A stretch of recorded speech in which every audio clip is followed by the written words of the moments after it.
Hello everyone. Welcome to the channel. Now in this video, I will show you and tell you how to hide notifications in WhatsApp. Please subscribe to the channel. Watch the video till the end. Let's get started. I'm showing this on an iPhone. You can do it on Android. We're gonna need to go into settings. And if you're on Android, you'll need to go to settings and find the app. Then open up all the apps, scroll down, and find WhatsApp. I'm on an iPhone. I just go into settings and I find the WhatsApp app. We go here. Here we click on notifications. And we can say we want to delete or hide all notifications. We can turn them off completely.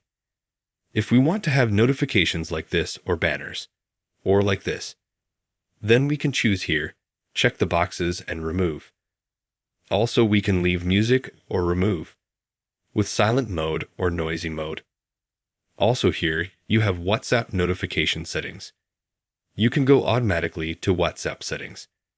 And there's also notifications. And you can experiment with these settings. You can remove something. You can add something. You can hide something and so on. So you can add something, remove something, and so on. That's how easy it is to hide WhatsApp notification. If you liked this video, you can subscribe to the channel, give a like. Thanks for watching. Goodbye.